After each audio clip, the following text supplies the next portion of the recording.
you were talking about working with males and perpetrators of violence and so forth. This is the first time in the OPT we are working with perpetrators of violence, and I wanted to hear more.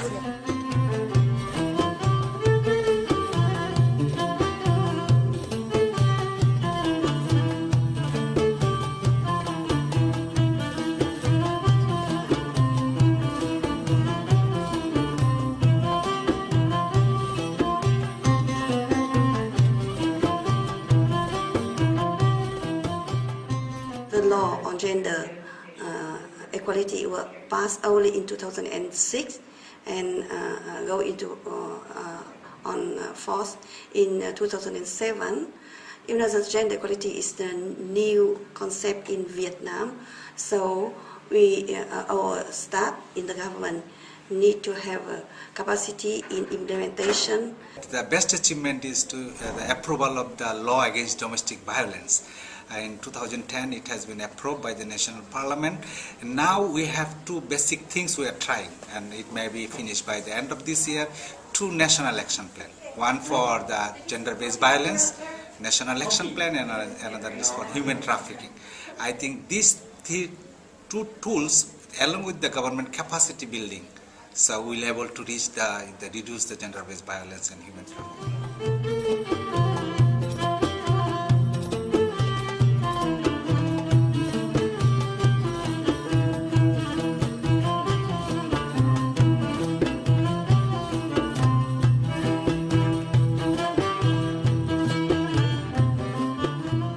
One of the great problems we have in Brazil is that still we have difficulties in registering the cases of violence against women. So people don't know what is it, domestic violence. Sometimes they think it's only household or family affair. But in fact, according to our survey, it's 34% of women were violated. The number attract the attention of different policymakers, and after government launching that study, another consultative workshop among different partners, UN, NGO, and government sit together to discuss how to address gender-based violence in the future.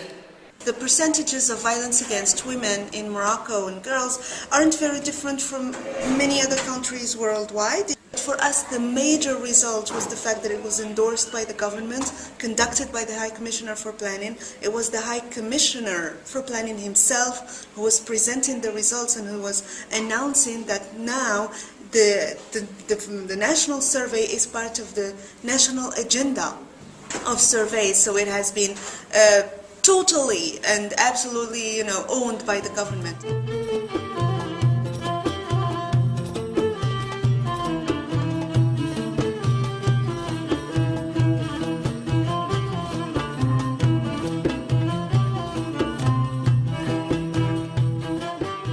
Through advocacy during the implementation of this program, additional shelters were established. Initially, we only had 2 shelters in the whole of Namibia, but now we have shelters in all the 13 regions of the country.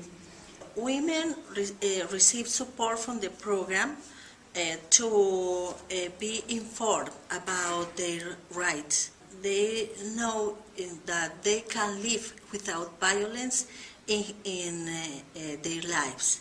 Families are selected by the program as a shelter, but it's not a shelter. It's a home of a family. They receive moral, social, psychological, legal information and services. When Tamkin started, there were very few multifunctional shelters that didn't necessarily abide by the international norms and standards. Not even in Morocco did we have a clear idea. So an assessment was done, some shelters were established, and now through the efforts, through the program, we could see a lot more shelters that, first of all, abide by the rules, and also that empower all those women who are survivors with services that were not provided before. So we can always write 1,000 reports about these shelters and bring pictures, but it's only when you meet the women who have been through hell, who are survivors of violence, who are outcast, who had nowhere to go in the past, who didn't even have the law with them, because the reform is ongoing. And they find themselves in this haven where they can not only sleep and survive, literally, but also learn new skills, find supporting community, find a voice, and find back a semblance of hope in life.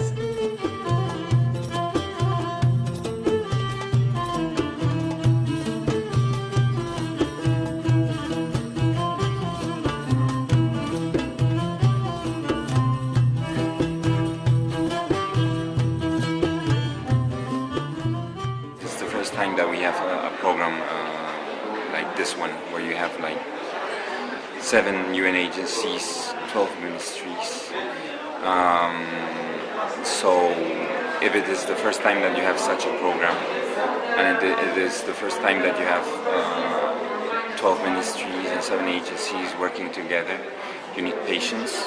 One of the most important contributions of the program to the government in Colombia to reach this objective is to the development of a multisectorial communication strategy in a national level addressed to modify the beliefs and the behavior which are responsible for the violence against women.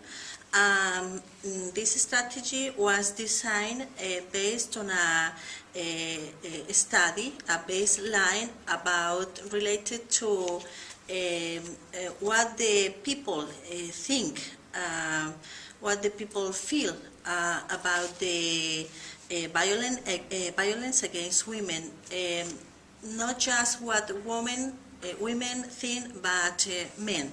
This National Committee to Combat Violence Against Women, which was established, I think, through a presidential decree.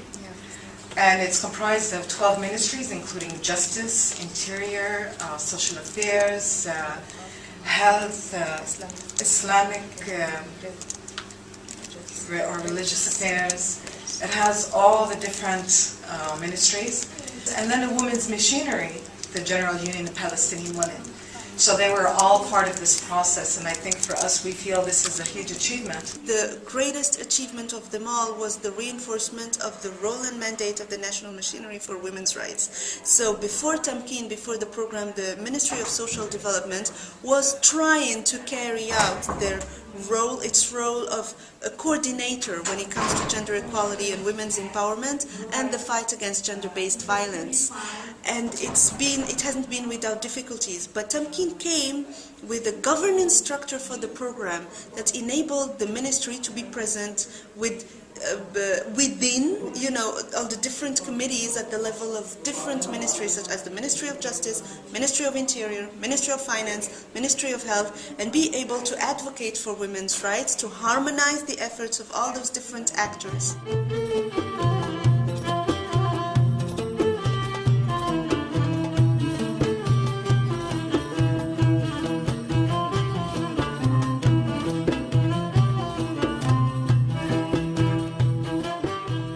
I think from the onset, our joint program is based on government's priorities and key strategies for the next 5 years.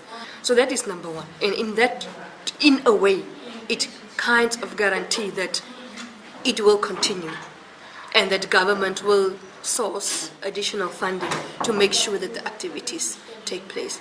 All of the activities, all the entire JP is also based on UNDP. So from that end, I'm also very confident that the UN agencies will still continue with the agenda, with the priorities as spelled out in the JP.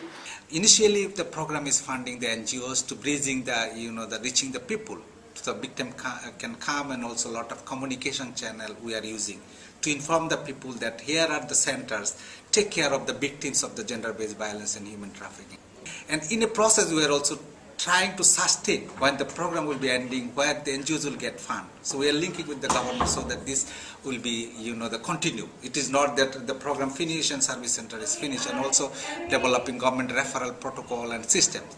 We've been studying, we've been analyzing the situation of violence against women to understand how we could support the Brazilian government in giving better access to women to shelters, to services.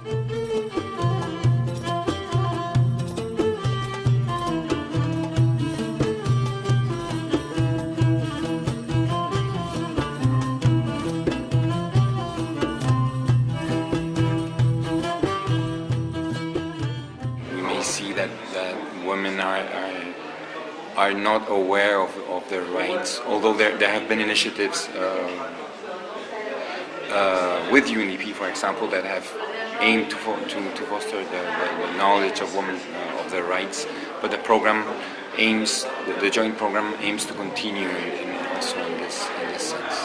One of the most important rights in our lives is to live without violence. Is not to be afraid of the aggression of a husband. The main objective of the program is working on gender-based violence, fighting against gender-based violence, of course, but through the empowerment of women and girls, through establishing the linkage with their poverty and vulnerability.